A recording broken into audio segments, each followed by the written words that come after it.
All right, ladies and gentlemen, Commander, National Training Center in Fort Irwin.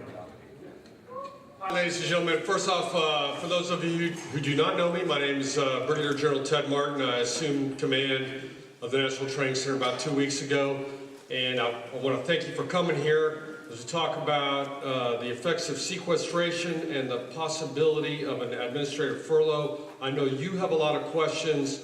We're still doing a lot of analysis on what we know, but what I want to do, just to kind of set the stage, is the Chairman of the Joint Chiefs of Staff, General Martin Dempsey, put out a message this morning. It's about 2 minutes long. It kind of is a scene setter. It lets you know how we're seeing things as they're going along. So if we could, go ahead and roll that video, please.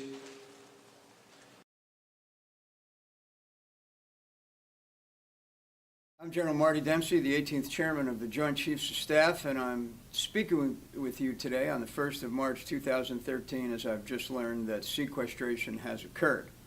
I want to tell you some things I know, I want to share with you some things I don't know, and I want to ask you to share with me something I need to know. So what do I know? I know that we have to continue to protect the nation, and we will.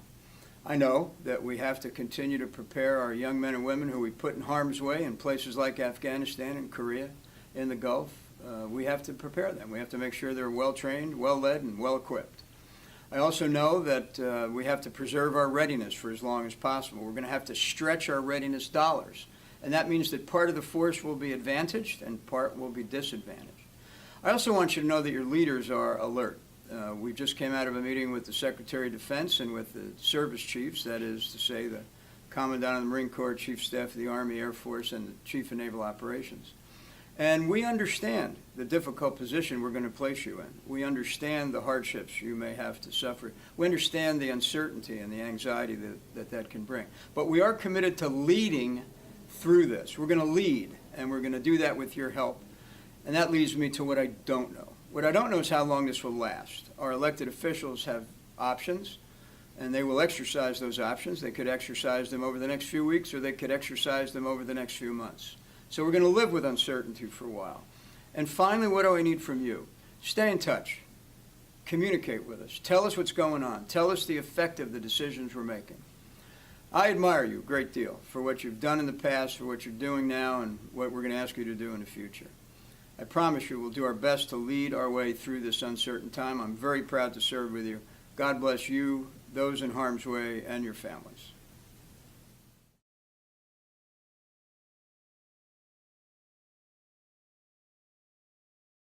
Okay, thanks very much for being here. As I said, I appreciate now everybody's busy. We're just now finishing the rotation for the 2nd Brigade of the 1st Infantry Division. As most of you know by now, last Friday the sequestration law went into effect. That law requires mandatory budget cuts to most federal agencies with a significant cut to the Department of Defense. As a result of these cuts, the Department of Defense is faced with severe budgetary constraints. As a result of the continuing resolution, or the CR, as you've heard it called, and sequestration cuts, we've made a determination that in order to meet budgetary uncertainty issues, an administrative furlough may, I say again, may be warranted. Some of you who have been around for a while, and that includes me, I've been at this job in the Army since 2 July 1979. Well, some of you may have experienced planning of a short-term furlough in the past. An administrative furlough is very different. An administrative furlough is a planned event, and I want to give you the definition. It's defined as the placing of an employee in a non-paid status because of a lack of funds. That's a major change since I've been on active duty. Okay, the Department of Defense has required all services to plan for a furlough of civilian employees for no more than 22 non-consecutive days. Based on the guidance that we've received so far, if an administrative furlough is implemented, it is anticipated that it will begin no sooner than sometime towards the end of April and last no longer than the end of September. Does that mean the NTC will shut down? No, it will not. If a furlough is implemented, the NTC will continue to conduct its mission to the best of our abilities, acknowledging that with a reduced workforce, some missions may take longer to accomplish. We will not do more with less. We will do less, slower with less. We will only consider closing an activity here at Fort Irwin as a last resort. I've instructed all commands to implement policies and procedures with a uniform set of guidance, while maintaining flexibility so that we can accomplish the mission of each command. So, when will all this take place? There is a process that we will follow to ensure proper notification and implementation. This process has already begun with initial notification of the union, and if directed by the Department of the Army to implement a furlough, it will take approximately 45 days. Each employee that is affected will receive a letter at least 30 days before the furlough will begin. As I stated earlier, if we do have to implement a furlough, it will begin no earlier than sometime towards the end of April and will end by September 30th. Okay, before I turn the town hall over to the moderator, I would like to direct your attention to the Fort Irwin website.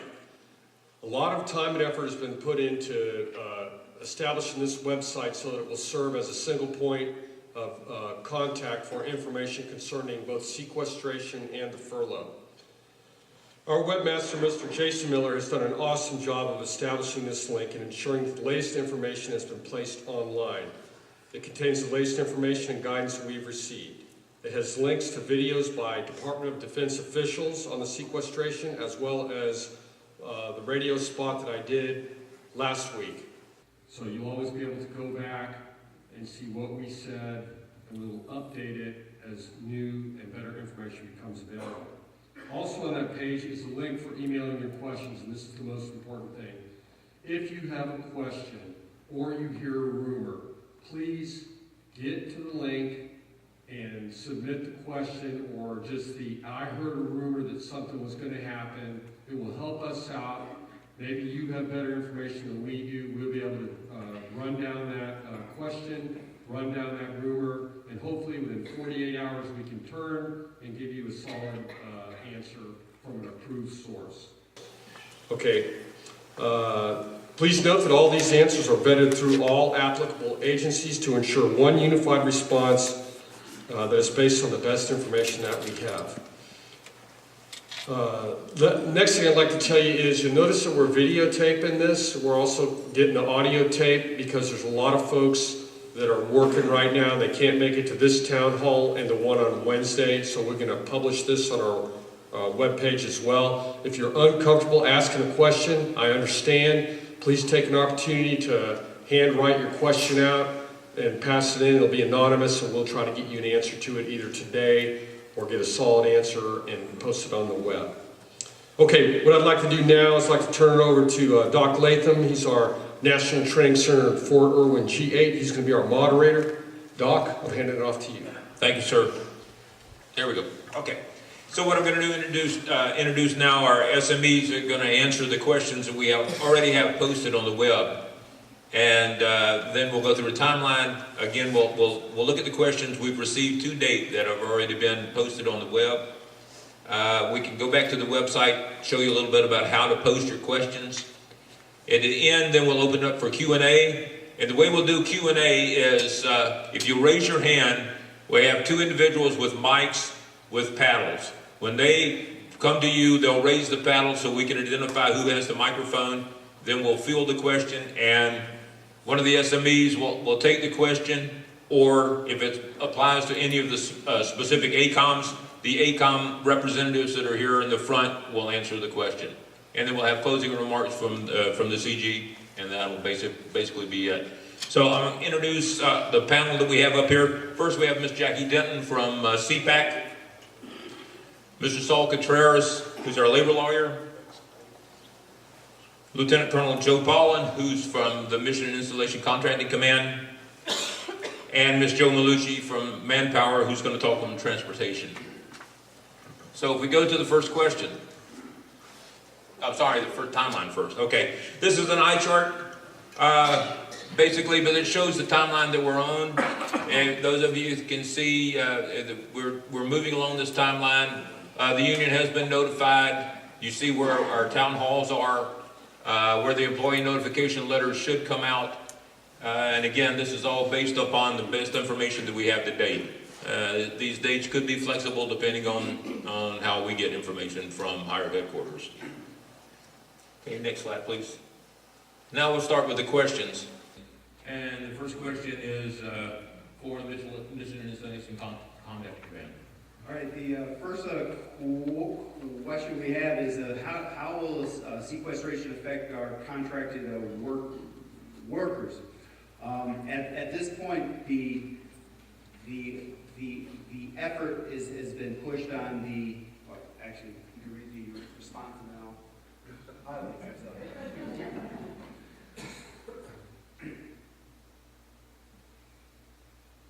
All right, our focus has been on the government employees to get them over the possibility of a furlough.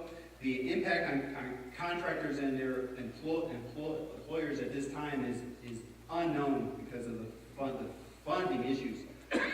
Employees should contact their contract or their employer if they have any specific questions on if they're going to if any issues arise, because they're more in tune with their business practices at this point. Okay, next slide, please. And this is on van pool. So the question was, how will the furlough affect van pools? And the simple answer is that it won't directly affect van pools, keeping in mind that it's an employee's responsibility to get to and from work, and all van pools are independently operated. That is a decision that's made among the passengers and van pool operator, determines time, schedules, pricing, routes, all that. The good news, though, is that if you're already receiving mass trans benefits, that amount, that maximum amount is going to rise to $245 maximum per month, which in most cases should cover an employee's entire monthly commuting expenses. So that's going to be an increase starting on May, and if you haven't signed up for that, you can come to see me in my office. Benefits are not impacted as long as you're using the transportation system 50% of the time. So one day of furlough is only 20%, so we don't anticipate that would be impacted. And I've also spoken with the executive director of Victor Valley Transit Authority, and they are going to operate on a normal schedule. They anticipate no changes as a result of the furlough. If this question was related to scheduling days off, that question will be addressed by Jackie in a follow-on shortly. Okay, the next questions are going to come from CPAC. Good afternoon. The first question is about DICEPs. People want to know about the DICEPs. Someone sent us this question. DICEPs Volume 2009 states the proposed 22-day furlough is going to be treated as an adverse action. And then they want to know if this is going to be detrimental and blemish to their record. First of all, the majority of us do not fall under DICEPs. That is certain security personnel that fall under that, not us that are GS, nor do the wage grade. So we don't have to worry about that portion of it. But to answer the question about it being an adverse action, the answer is yes, it is an adverse action, but it's not misconduct. So with that said, it's going to show in your record, you're going to get a proposal, and you're going to get a decision letter as well, telling them that yes, you are going to be furloughed for, the 22 days, 176 hours. There will also be an SF-50 that is done, and it will be uploaded into the electronic OPF, which I hope you all know that we're under now. We're all electronic, no more paper OPFs. And so you will be able to obtain a copy of that, or someone in your organization can. But it's not going to be a blemish on your record. When a hiring official or an HR office sees that the reason for the adverse action is that it was a furlough, we don't worry about that portion of it because it specifically is not a misconduct issue. Next slide, please. The appeal process. As I stated a moment ago, you're going to be getting a proposal letter. You'll have, which is a 30-day notice. You'll have 10 days to respond to that, basically a rebuttal. Why shouldn't I be furloughed? And then you will have a decision letter. And then that's when your rights for appeal or grievances come into play.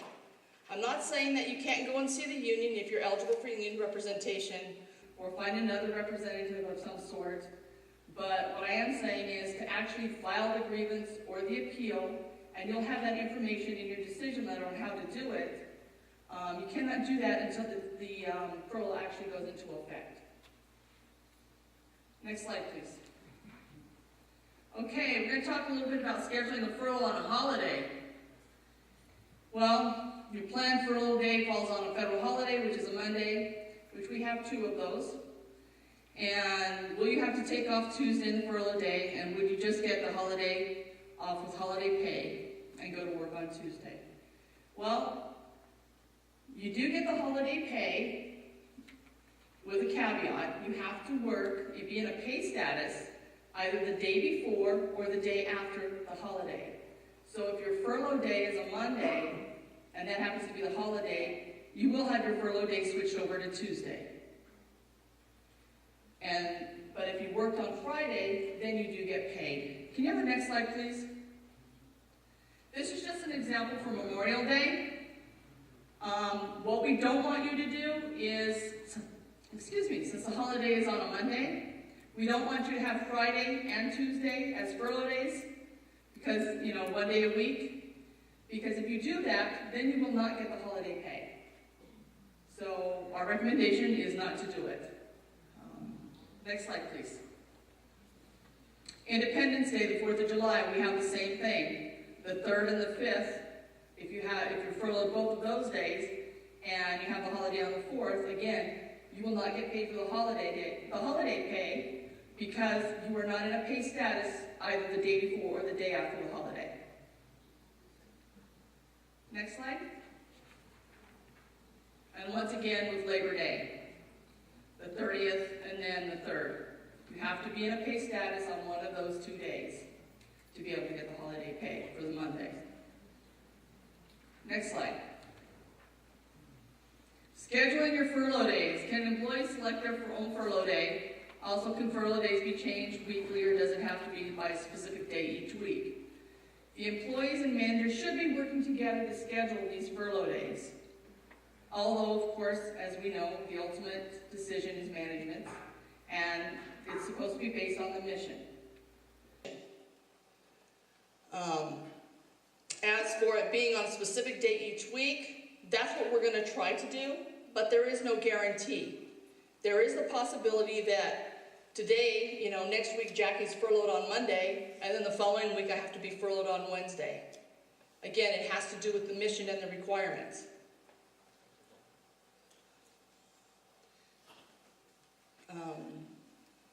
Next slide.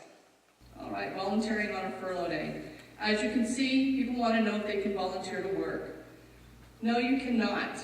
I'm not going to say that you might not be called in to work, and if you are, then we would have the process of having to pay you for coming into work. But you're not supposed to take your BlackBerry home. You're not supposed to take your laptop home. Your boss is supposed to be calling you at home. You're not even supposed to be using your personal computer at home to do work. When you're furloughed, you're supposed to be furloughed. But we all know that there may be instances, say something happens at the neck, and Miss Seeley has to come into work on her furlough day. If that's the case, then while she is at work, she will not get overtime, but she will get paid for the time that she is at work, her regular pay, and then let's say she's only there for 3 hours. The rest of the day would be a furlough day. Okay, next slide. Our leave accrual. Does it reduce, because we're getting reduced pay, we're actually reduced hours as well. does it affect our leave? The answer is yes, both your sick leave and your annual leave. Next slide. This is a sample of what's going to happen. Once you hit the 80 hours, cumulative of 80 hours during the furlough, and as you can see, this person hit it on the pay period of July 13th, then they are zeroed out. They get no annual leave and no sick leave. So we'll all have the potential of hitting that twice during this furlough. Next slide. All right, I will give it back to Dr. Latham. Okay, those are the questions that we had posted on the web. Those are the ones we've received so far on the website and the ones that we've vetted the answers on. What we're going to do now is open it up to the floor. And we'll do this in an orderly fashion. Is again, we have the mics on both sides. We ask you to raise your hand. Once you're identified, we bring the mic to you. You can state your name, your organization, and your question. And the only reason we're doing that is so we can get it recorded, so we can get back to you with the answer. And then we'll either our panel up here, or again, if there's an ACOM specific question, the ACOM will answer. So we'll open it up now. Yes, sir. Or if you're uncomfortable and don't want to give your name and organization, that's fine too. We'll just publish the answer on the web. So it's up to you. It's your choice.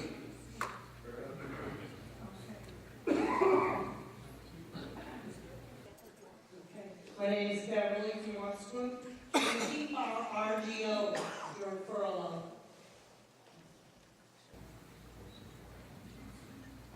Right now, that decision has not been made. We're still waiting for additional guidance from each of the ACOMs. What happens if we have scheduled leave during the year? If you have scheduled leave during the year and your furlough day lands on one of those days, then you must be furloughed. You cannot keep your leave. So you need to make sure that, that you're keeping track of the days that you're not on leave, that you're furloughed, so that you can go back and reschedule it.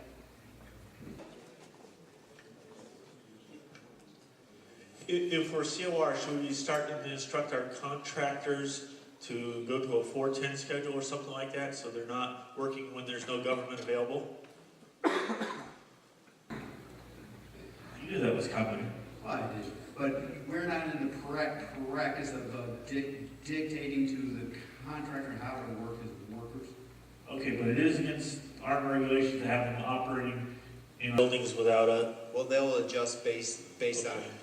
on your workforce at that point. All right. My name is Betty Davis, and I'm for Irwin, Mission Installation Contracting Command.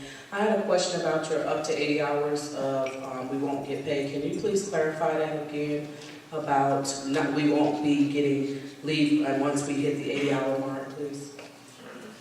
Okay, well, as you know, for every pay period, we earn so much leave, 4 hours, 6 hours, 8 hours of annual leave. And then we all earn the 4 hours of pay period for sick leave. Well, if I'm only furloughed for one day, it's 20% of the time. So as we go and we finally reach 80 hours of non-paid status, then we will lose that pay period that we hit that is when we will lose that time of leave. So we will lose the annual leave. It was and also the sick leave also. Yes, ma'am. You All will those lose both. both. Okay. Thank you. You're welcome.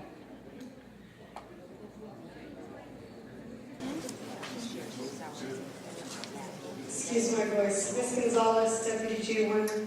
I had a couple of employees ask me about the daycare and some of the services on post. With the reduced income, is the daycare or any of the child care facilities going to make adjustments to some of those rates? We are currently looking into that. There's two parts of daycare. First of all, again, what we have to look at is the impact to make sure it stays open the 5 days a week. And then the second piece is based on, like you said, as you know, it's done on an annual basis, or those that don't know, the child care rates are calculated on an annual basis based on total income. So we are working with MCOM G9, and then there's a little bit of leeway I have as a garrison commander. So we will absolutely take into the situation into consideration as we look at this, and then we will come back to you in plenty of time to know whether it can or cannot be done.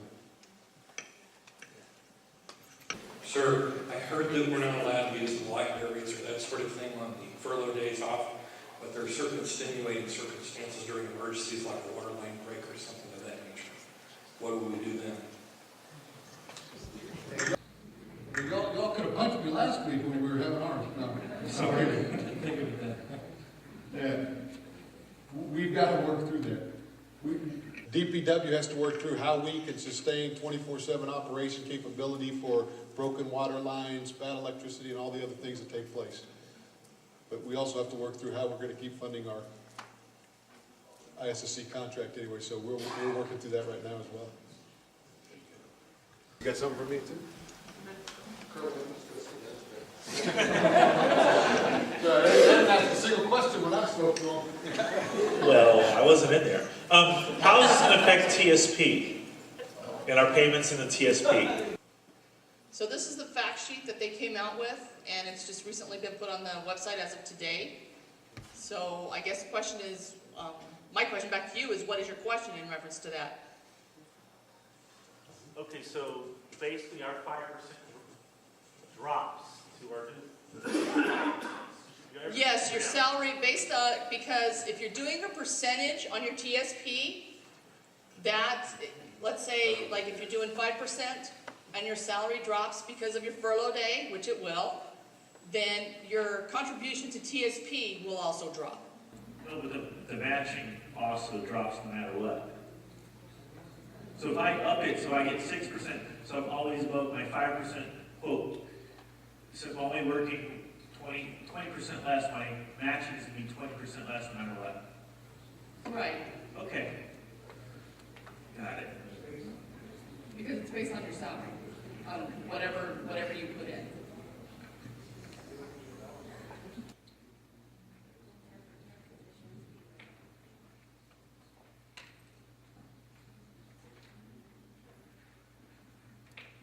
Okay, the question is, will temps or term positions be laid off?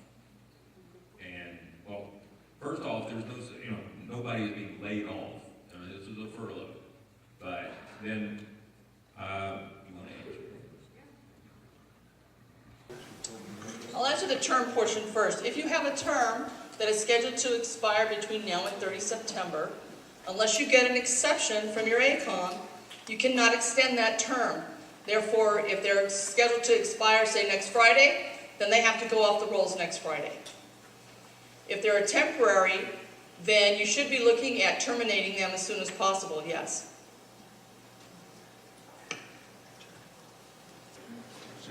Someone in the back had a question about the 22 continuous days. Can you take the 22 continuous days straight? According to the memo from the Secretary of Defense, it's 22 discontinuous days, which means you have to have a break. I had a question about benefits. How does it affect like the life insurance and health insurance?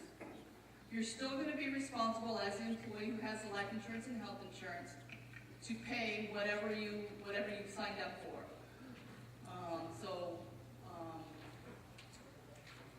You need to make sure that you've got the money, that you've got the money to pay for it. It's totally separate. It's not something that is going to go down.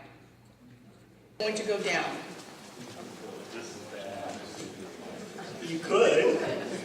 Does this mean they're going to prorate, is the government going to prorate the amount they pay into the health care? That I don't have an answer to. Okay. Does the furlough affect interns just as it affects permanent employees? Yes, ma'am. Okay. Are there any more questions? Well, I learned a lot today.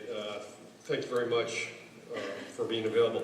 I tell you what, if for whatever reason you're not interested in asking a question now or you didn't get a chance to put it down on paper, remember the best place is to go online and ask a question. We'll also stay here for a couple of minutes in case you want to come up. I understand you may not want to grab a microphone and ask your question. From a command perspective, here's a few things I want to leave you with. That was an interesting question about, hey, I want to you know, I know I'm being furloughed, but I still want to work. I know that we've got a very dedicated and professional workforce here, both in and out of uniform. And it's one of the great things about the National Training Center. But I ask it to,